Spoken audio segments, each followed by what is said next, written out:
Hello दोस्तों, आप सभी का हमारा यूट्यूब चैनल में स्वागत है। आज हमारा टॉपिक रहेगा हिंदी भाषा का विकास व उत्पत्ति। हिंदी भाषा जिसे हम लिखते हैं, बोलते हैं, उसका विकास, उसकी उत्पत्ति किस प्रकार हुई, आज हम जानेंगे। सर्वप्रथम संस्कृत भाषा का विकास हुआ। संस्कृत भाषा में थोड़ा सुधार होया तो पाली भाषा का विकास हुआ। पाली भाषा से प्राकृत से अपभ्रंश के बाद फिर हिंदी भाषा की उत्पत्ति हुई। हिंदी भाषा की जननी संस्कृत भाषा को माना जाता है। संस्कृत भाषा को ही हिंदी भाषा की जननी माना जाता है। अगर संस्कृत भाषा ना होती तो हिंदी भाषा की भी उत्पत्ति नहीं होती। आप यहाँ समझो, हिंदी भाषा के 3 काल माने जाते हैं। प्राचीन भारतीय काल यानी पुराना काल, मध्यकालीन काल यानी बीच का काल, आधुनिक काल यानी अब का।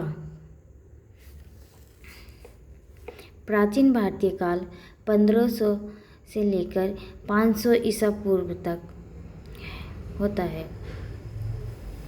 मध्यकालीन काल 500 से लेकर 1000 ईस्वी तक होता है।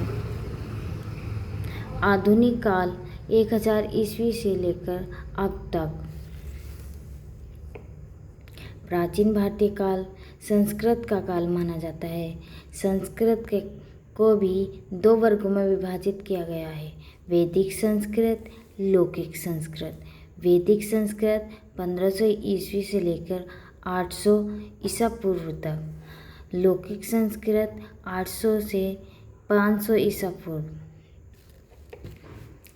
मध्यकालीन काल 500 से लेकर 1000 ईस्वी तक। मध्यकालीन काल को भी 3 वर्गों में विभाजित किया गया है, पाली, प्राकृत, अपभ्रंश। पाली भाषा को 500 से 1 ईस्वी, प्राकृत 1 से 500 ईस्वी, अपभ्रंश 500 से 1000 ईस्वी। आधुनिक काल 1000 ईस्वी से अब तक, यानी हमारी हिंदी भाषा का काल आधुनिक काल माना जाता है। 1000 ईस्वी से 2025 तक लेकर अब तक हिंदी भाषा का काल चल रहा है। अब हम जानेंगे भाषा का अर्थ क्या है। भाषा शब्द संस्कृत की भाष धातु से उत्पन्न हुई है, जिसका अर्थ है बोलना या कहना। भाषा वह साधन है जिसके माध्यम से एक व्यक्ति दूसरे के सम्मुख अपने भावों और विचारों को प्रकट करता है।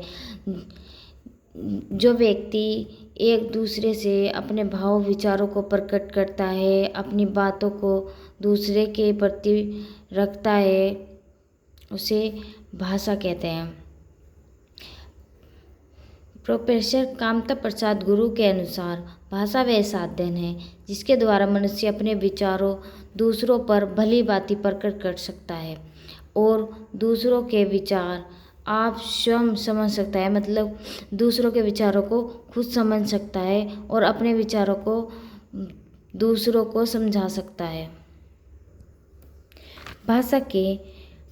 भाषा को कई रूप में विभाजित किया गया है। व्यक्ति की दृष्टि के अनुसार भाषा के 3 रूप हैं।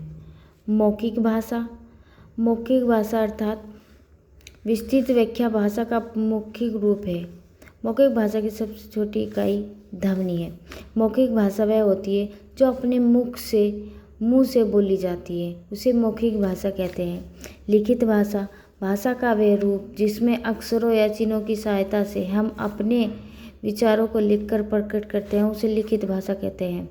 हम जो अपनी भाषा को लिखकर बताते हैं, उसे लिखित भाषा कहते हैं। लिखित भाषा की सबसे छोटी इकाई वह है। सांकेतिक भाषा, जिन संकेतों के द्वारा बच्चे गूंगे और बहरे अपनी बात दूसरों को समझाते हैं, उन्हें ही सांकेतिक भाषा कहते हैं। मतलब कि अपनी भाषा को दूसरों के प्रति संकेतों के द्वारा समझाते हैं दूसरों को, वह सांकेतिक भाषा कहलाती है। हिंदी भाषा का इतिहास करीब 1000 साल पहले पुराना है। हिंदी भाषा का विकास अपभ्रंश से हुआ है। अपभ्रंश को ही हिंदी की जननी माना जाता है। अपभ्रंश से हिंदी का विकास हुआ है। संस्कृत, पाली, प्राकृत, अपभ्रंश, हिंदी, ये हिंदी भाषा का विकास क्रम माना जाता है। पहले संस्कृत भाषा का विकास हुआ, फिर पाली भाषा का विकास हुआ, फिर प्राकृत भाषा का विकास हुआ, फिर अपभ्रंश भाषा का विकास हुआ, उसके बाद हिंदी भाषा का विकास हुआ। हिंदी भाषा का उद्भव और विकास। हिंदी का जन्म संस्कृत की कोख से हुआ है। ये माना जाता है कि हिंदी भाषा का विकास संस्कृत की कोख से हुआ है। संस्कृत को ही हिंदी भाषा की जननी माना जाता है, जिसके 3500 साल से अधिक वर्षों के इतिहास को 3 भागों में विभाजित करके हिंदी की उत्पत्ति का विकास क्रम निर्धारित किया जा सकता है। हिंदी के विकास क्रम को 3 कालों में विभाजित किया गया है, जो हमने पीछे भी पढ़ा है। प्राचीन भारतीय काल 1500 ईसा पूर्व से लेकर 500 ईसा पूर्व, मध्यकालीन काल 500 ईसा पूर्व से 1000 ईस्वी, आधुनिक भारतीय काल 1000 ईस्वी से अब तक। प्राचीन भारतीय काल को संस्कृत का काल माना जाता है। प्राचीन भारतीय काल में संस्कृत भाषा का उद्भव हुआ और संस्कृत भी 2 भागों में बटे हुए थे, वैदिक संस्कृत, लौकिक संस्कृत। वैदिक संस्कृत मूल रूप से वेदों की रचना जिस भाषा में हुई उसे वैदिक संस्कृत कहते हैं। वेदों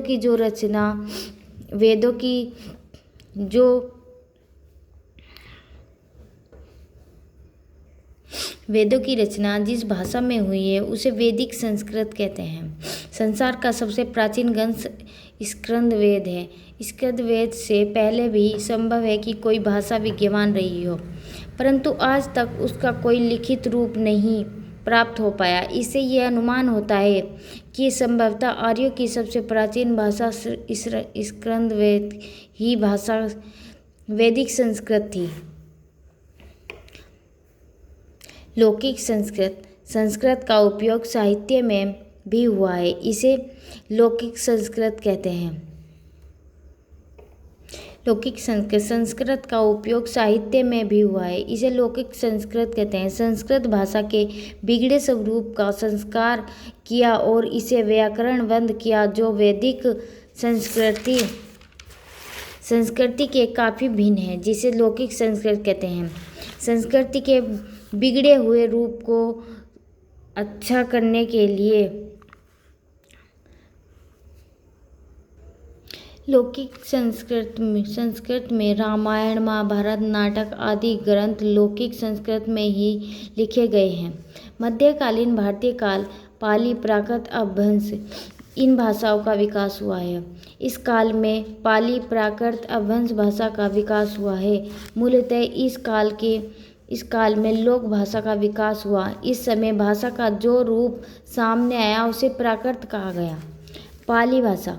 पाली प्राचीन काल की बोलचाल भाषा विकसित होते होते या कहे तो सरल होते होते काफ़ी बदल गई, जिसे पाली नाम दिया गया। संस्कृत के बाद संस्कृत भाषा में थोड़ा सुधार होने पर पाली भाषा का विकास हुआ। पाली भाषा के बाद प्राकृत भाषा का विकास हुआ। प्राकृत पाली भाषा के बाद बोलचाल की भाषा और परिवर्तन हुई तथा इसको प्राकृतिक की संज्ञा दी गई। सामान्य तौर पर जो भाषा प्राचीन काल की नहीं थी और बोलचाल की आम भाषा थी तथा सरल थी, लोगों को समझ में आती थी, उसे ही प्राकृत भाषा कहा गया।